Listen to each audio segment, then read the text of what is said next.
欢迎收看《寰宇全世界》，带您走进全世界。全球各地的观众朋友，大家好，大家平安，我是何荣。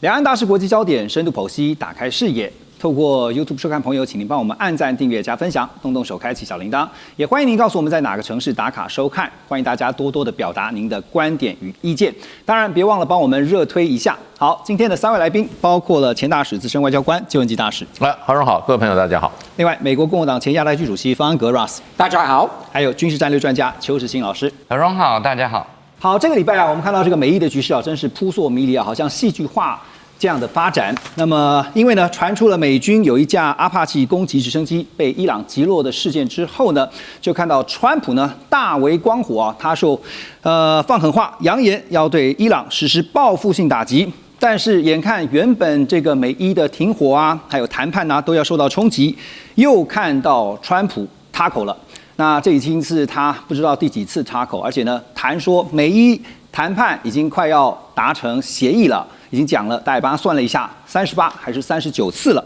好，那么伊朗的外交部发言人也透露啊，说美伊有关最终协议的消息呢，纯属臆测，伊朗呢也没有。还没有针对任何协议做出最终的决定。他特别也强调，卡达、巴基斯坦是积极的调解方啊。但这个协议呢，大部分的文本早就已经敲定了，是美国不断在改变立场。而最新的发展是，伊朗的外长阿拉奇在12号这一天证实，说这个美伊双方的 MOU 啊，就是伊斯兰马巴德谅解备忘录这个架构已经接近完成，双方预计在未来几天之内就会敲定，而且呢是用远距数位的方式来完成这个协议草案的历史性签署。可是也警告一件事情，说以色列请不要搞破坏。那么目前呢，根据 CNN 啊所掌握到，说这个美伊协议的内容呢，大概可能包括了什么呢？包括了黎巴嫩在内的所有战线，等到协议签署之后全面停火60天，还有荷姆兹海峡立刻重新开放。伊朗也不收取任何通行费，确保能源货物自由流动。美国呢，则会看协议的进展，还有呢，伊朗方面持续投入协商的诚意，来解除对伊朗的海上封锁以及部分的制裁。但是呢，到底什么时候解除呢？没有定下日期。大家有没有发现，有一个很重要的是，美国先前说是最重要的战略目标，就是要解除伊朗的核武威胁，就这个浓缩铀，竟然不用谈了吗？大使？现在有很多种说法。基本上都是传言啊，那也可能就是这一次为什么 MOU 啊搞了那么久都没有办法最后尘埃落定的，应该就是还是这个有关浓缩铀的问题。浓缩铀问题过去传了很几种说法，就是说它移出伊朗境外，虽然有的东西移出去，刚刚谈过2个国家，一个就是到俄罗斯，一个到中国大陆。对，那俄罗斯表示过欢迎。那么中国大陆并没有对这个传言做出任何的这个回应。那现在一个说法就是说，可能那个浓缩铀基本上不移出去，可是呢，伊朗会承诺啊，把它的风度降低。从现在的这个风度啊往下降，那离制作核武的这个距离是越来越远。那至于伊朗是不是要承诺不发展核武？伊朗其实已经做了多次的承诺，他是不会发展核武。已经讲过很多次了，他已经讲过很多次了，只是说他要保持他这个目前有的浓缩铀。那可能他意思就是说做这个非军事用途的这个和平用途的核能的使用，所以这个部分很可能是这样安排，要不然就是说很可能就是说做一个架构协议，把这个核武的问题再继续延长，再继续后续的谈。那当然这个都是美方的透露的讯息啊，那这个讯息跟伊朗方面透露出来讯息又有一点出入，也没有出入。伊朗的外长最新的一个声明啊，是说伊朗对于核问题的立场并没有太大的改变，但是只接受在伊朗境内稀释处理掉这个浓缩铀的库存啊。那他们不会发展，但是也表明了不会放弃销毁浓缩铀，是这个意思吗？对，大概就是这样，那这个其实就某种程度来，川普会有接受的困难，就是说这跟以前10年前2010年的时候，那时候伊核协议的内容啊，事实上没有什么多大的差别，甚至呢，伊朗得到更好的一个条件。那所以这些部分的话，就是我觉得川普执着不前的一个很重要的原因，因为他必须要跟2010年当时奥巴马签的那个川普所说的历史上最坏的一个协议。对。那如果说他的条件比历史上最坏的协议呢，那历史上最坏的协议就变成川普自己签的。所以浓缩铀的问题最后会怎么解决 ，Ross？我觉得目前实在是太早，因为这个60天的 MOU 的内容我们还不知道，而且其实重点是60天以后呢，就刚刚像你们说的，要看最后的条件有没有是等同2015年的 JCPOA 或条约。那刚刚有提到伊朗很多次说不会发展核武，但是我跟你说，伊朗政府的任何声明，比我们美国还不能相信，好不好？所以伊朗说什么真的是不能相信。所以我真的觉得重点是最后的协定，不是60天的这个暂时的 MOU， 暂时的停火的这段期间。那最后不管是浓缩铀或其他的相关设备有没有保留，那才到时候才能决定，才能分析说，川普其实是没有得到更好的协定，所以目前今天我们还不知道。但是我还要提醒大家另外一件事情，不只是核武的问题，也是他们远程导弹的问题。所以本来美国发起这次战争，本来有2个大的目标，一个是核武，一个是导弹的问题。那后来是加上第3个问题，就是荷姆海峡。其实荷姆海峡我们都知道是很容易解决，那第1跟第2是比较难解决，但是不能只解决核武，导弹的问题也是难解决。那 Lebanon 那个问题，我觉得以色列也可以暂时同意美国的想法，但是长期如果真主党继续威胁以色列的话，以色列肯定会再次攻击。你刚刚提到浓缩铀的问题啊，我有一个问题想请教哈，为什么以色列可以发展核武，但是伊朗不行？这个是很多人会问的问题。那有一个很简单的答案方式。答案是什么 ？The leaders of Iran are crazy。他没有谁愿意看到以色列发展核武就不会 crazy。他们到目前为止有 crazy 的动作吗？伊朗一直威胁周边的国家，不只是威胁以色列的存在。OK， 从1979年到现在，一直造成区域的危险。以色列从来没有说我们要毁灭周边的国家。这个问题我同样想请教这个邱老师，您怎么看哈？因为我刚刚会问这样，就是因为呢，以色列总理纳坦雅胡呢，在最近这2天也突然发表了声明啊，他说伊朗绝对不能拥有核武。他说川普也支持这一点。好，那还原他的声明，他说呢，他一直都是站在国际社会反对伊朗核计划的最前线啊，30多年来都是如此。如果不是这场斗争，伊朗早就拥有核弹要摧毁以色列了。所以呢，在这个敏感的时刻发生，那当然有看法认为呢，以色列正在试图阻止美伊达成协议，因为以色列现在最怕的是被美国丢包哈。所以刚刚同样的问题啊。邱老师怎么看？还有就是，现在纳坦雅胡就打出了这个核武牌哈，是他发现说美国这次也不提浓缩铀了，是真的怕丢包。我觉得以目前美国川普这个团队，应该是不会把以色列丢包。但是他们现在的处理事情的方式还是朝着我饭一口一口的吃，我先解决能解决的部分，我不能解决的部分。我虽然没有看到这个协议文本，但我基本上可以猜测，包含我或者我看了很多，包括俄罗斯或者其他欧洲的一些观察家，他们的理解大概就是，浓缩铀的问题其实不是不解决，而是把它摆到60天、90天，因为这个协议里面先完成可以完成的，就地有嘛，我们先就一步一步来，对，我们先完成可以交易。那关于浓缩铀的事情，浓缩铀这事情牵扯到非常复杂的原因，那也牵扯到周边很多国家的利益。那我们可以很清楚，就是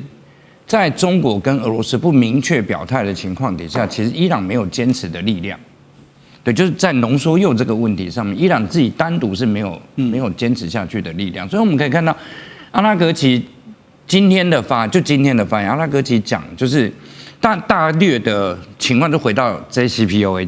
就 Ross 刚刚讲，就回到 JCPOA， 因为其实在今年2月27号，其实美国跟伊朗已经有举行过一次会谈，而且在会谈里面，伊朗已经口头承诺，伊朗放弃浓缩铀，伊朗不发展核武，这是在2月27号其实就已经达成的，只是说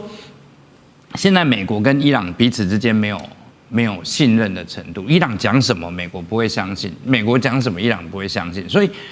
也基于这个样子，你想要一个 package 很大，然后一次搞定，我觉得这个难度比天还高，这个我认为是不现实的。那现在就是不管是伊朗还是美国，他们在经过这么长的时间拉锯，就是你打我一下，我打你一下，然后我们升温降温，升温降温，其实这个过程其实有意义的。大家觉得好像双方很像神经病，其实不是，他们在测试彼此的长宽高，先把那个体积量出来。对，那现在大概已经大概都确定了，就是川普可以容忍到什么程度，伊朗可以容忍到什么程度。那接下来就是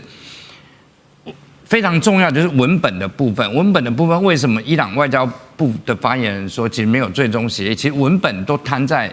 最高精神伊朗最高精神领袖跟川普的桌上，其实已经一段时间。那现在其实主要问题是关于文字描述的部分。同一件事情，你用不同的语气，用不同的方式描述，会让读的人产生不一样的结果。其实现在双方其实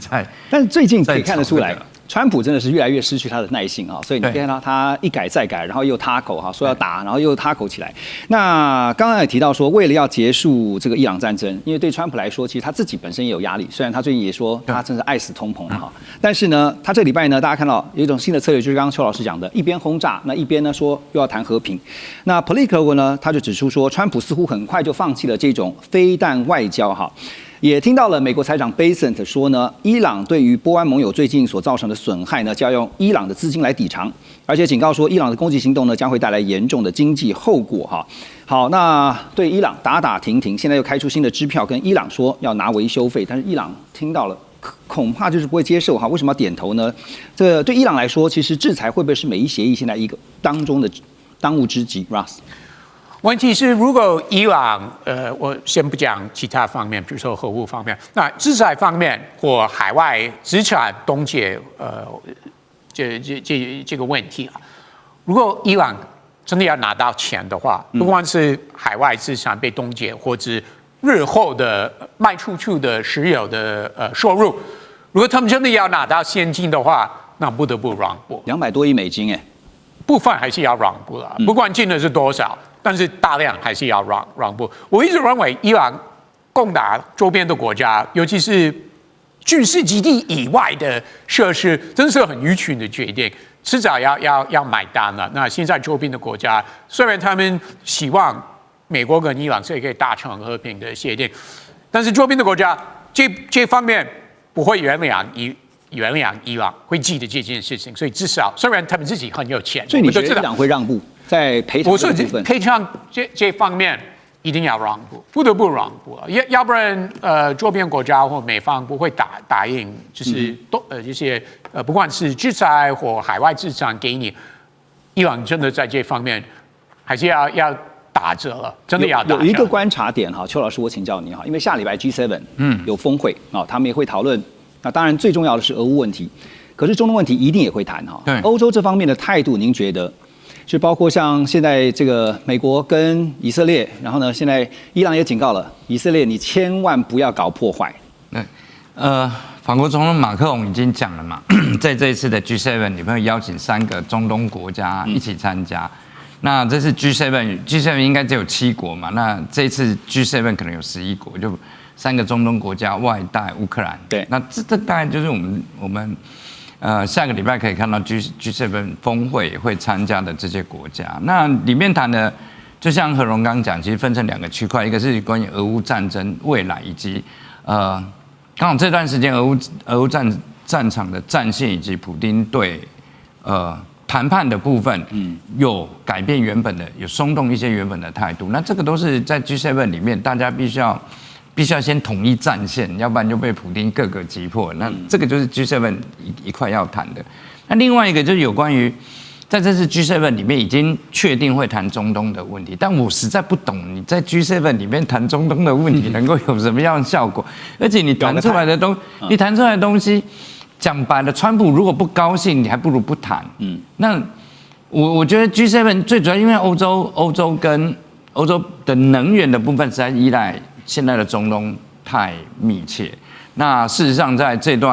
从今年2月开始一直到现在，就中东的很多国家的能源其实现在压力颇大。那其实为了让中东的这些国家可以愿意就